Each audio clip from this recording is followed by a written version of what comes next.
Assalamualaikum warahmatullahi wabarakatuh. Hai para pencinta catur dan para catur mania, selamat datang kembali di Legenda Catur Dunia. Hari keempat Chess Champion Tour AIM Chess US Rapid adalah matchday pertama babak knockout quarter final. Dan berikut kawan 8 pemain yang berhasil lolos ke babak knockout ini.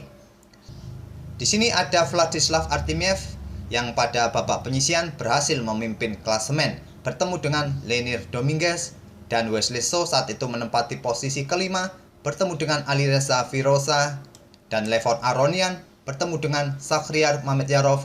Jan-Christophe Duda bertemu Magnus Carlsen. Dan pagi ini kita akan ulas game dari Magnus Carlsen versus Jan-Christophe Duda. Mungkin partai ini banyak yang ditunggu kawan oleh para pecinta catur, karena pada kesempatan ini Carlsen bisa membalas kekalahannya dari Duda di Piala Dunia 3 minggu yang lalu. Dan kita langsung ke atas papan. Ini adalah game pertama mereka dari 3 game yang mereka mainkan tadi malam.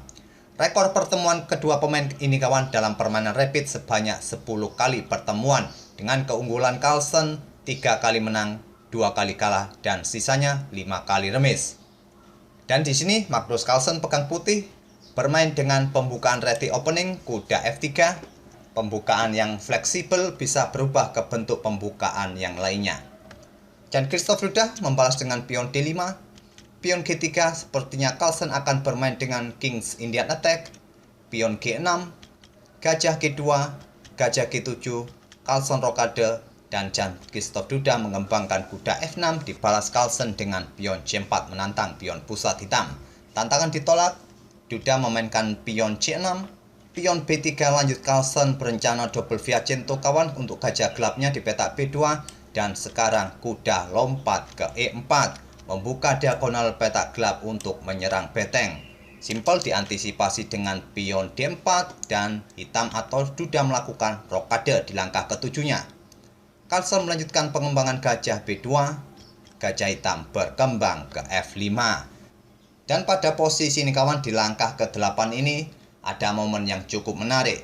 Jika kalian tadi malam sudah menonton live streamingnya, pasti sudah tahu di posisi ini Magnus Carlsen mengeluarkan cemilannya.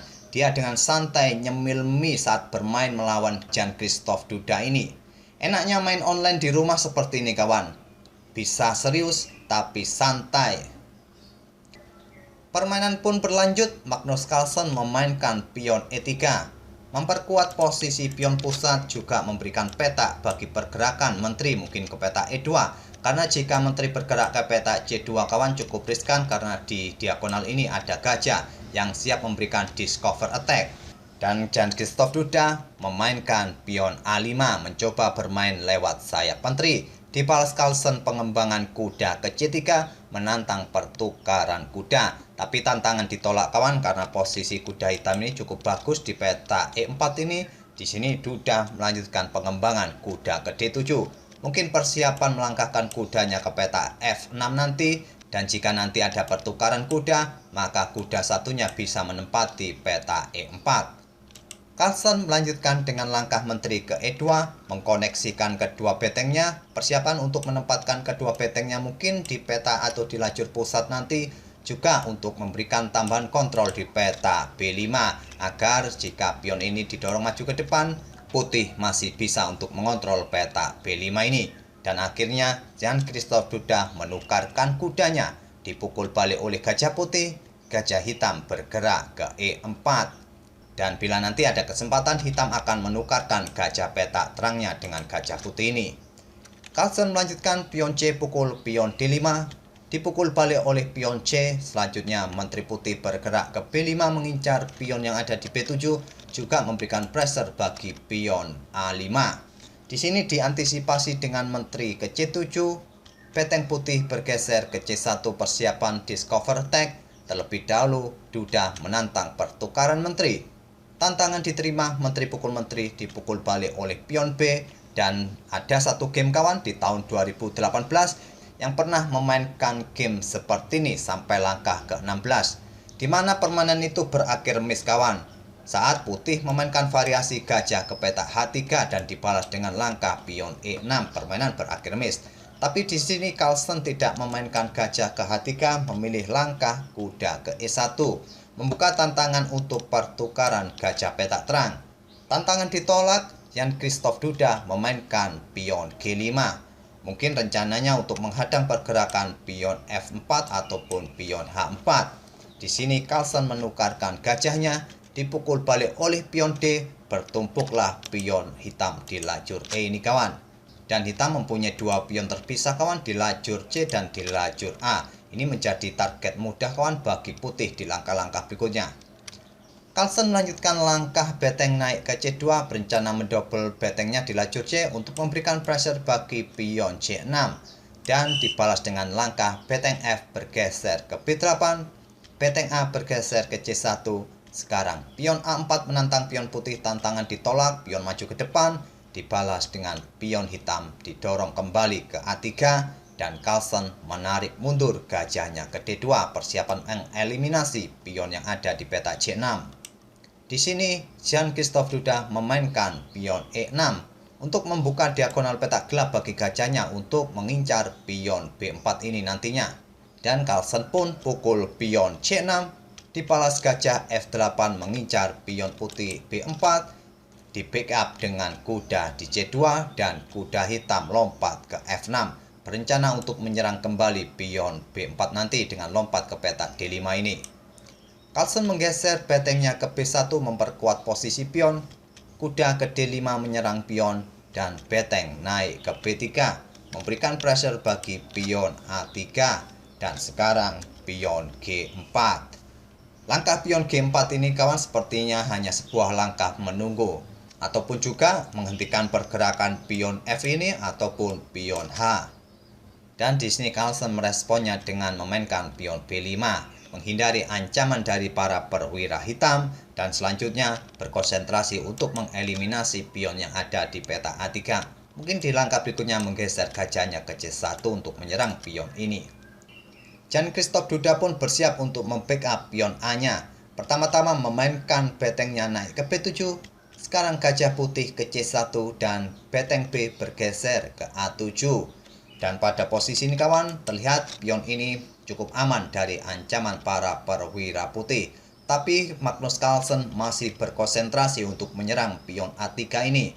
Pertama-tama dia mengorbankan pertukaran perwira dengan menggeser betengnya ke C5, menawarkan betengnya untuk dipukul oleh gajah hitam ini. Dengan harapan jika gajah ini pukul beteng putih kawan, maka Carlsen akan mempunyai dua pion bebas nantinya. Dan akan disusul dengan pion bebas yang ketiga di lajur A kawan, dengan pukul pion A3 terlebih dahulu dengan gajah ataupun dengan kuda nantinya. Pada posisi ini kawan, Jan Christoph Duda tidak tertarik pukul beteng putih ini. Dia mempunyai trik dengan memainkan betengnya ke A4. Dengan rencana di langkah berikutnya setelah gajah pukul beteng ini dan dipukul balik oleh pion, betengnya bisa bergerak ke petak C3 untuk menyerang kuda dan pion tadi. Tapi rencana ini mudah saja digagalkan Carlsen. Dia memilih gajah pukul pion A3 dan memberikan backup bagi beteng di petak C5 ini. Akhirnya Christoph Duda memainkan gajah pukul beteng, dipukul balik oleh pion D, dan pion di lajur C ini kawan sudah mendapatkan kawalan dari gajahnya, sehingga langkah beteng yang bergeser ke petak C4 sudah tidak berlaku lagi. Karena kuda putih akan ke petak D4, tapi jika hitam mencoba mengembalikan keunggulan betengnya dengan pukul gajah di petak A3, percuma saja kawan. Di langkah berikutnya juga putih akan mempunyai dua pion bebas yang siap untuk didorong maju ke depan kawan untuk bisa promosi. Jadi pada posisi seperti ini tadi kawan, saat pion putih pukul balik gajah hitam, Duda tidak memainkan betengnya ke petak C4, memainkan pion E5, hanya sebuah langkah menunggu, dibalas dengan langkah kuda B4 menawarkan pertukaran kuda. Tawaran diterima, kuda pukul kuda dipukul balik oleh gajah, terbuka lajur bagi beteng hitam pukul pion A2. Dan di sini Carlsen mendorong pion B6, dibalas dengan langkah beteng hitam bergeser ke lajur C untuk mengincar pion di lajur C nanti, dibalas Carlsen dengan gajah mundur ke C3, memblokade ancaman beteng hitam terhadap pionnya ini. Dan di langkah berikutnya, dua pion ini sudah tidak bisa dihentikan lagi kawan. Duda masih belum mau menyerah, memainkan pion F6, dan Carlsen tinggal mendorong pionnya maju ke petak B7. Dan pada posisi ini di langkah ke-36 ini, Jan-Christoph Duda menyerah. Tentu saja sudah tidak bisa lagi dihentikan para pion-pion putih ini untuk segera promosi kawan. Sudah tidak bisa dibendung lagi salah satu pion putih akan promosi menteri. Dan dengan posisi atau komposisi seperti ini, sudah tidak perlu lagi dilanjutkan hingga bidak-bidaknya habis kawan. Dan berikut ini hasil-hasil game tadi malam kawan di matchday pertama babak quarter final. Untuk sementara di babak quarter final matchday pertama ini kawan, Vladislav Artemiev bermain imbang melawan Leonid Dominguez. Bermain 2 kali remis dan 1 kali saling mengalahkan. Sedangkan Alireza Firosa unggul atas Wesley So dengan 2 kali kemenangan dan 1 kali remis. Mereka tidak melanjutkan game keempatnya kawan karena percuma, walaupun Wesley So menang, tetap saja Alireza akan tetap unggul. Begitu juga dengan Levon Aronian unggul atas Shahryar Mamedyarov dengan 3 kali kemenangan dan 1 kali kalah. Magnus Carlsen pun sama kawan unggul atas Jan-Christoph Duda. Bermain 3 game, 2 kali menang dan 1 kali remis. Sama seperti pertandingannya Alireza Firosa melawan Wesley. Di sini Magnus atau Jan-Christoph Duda tidak melanjutkan game keempatnya.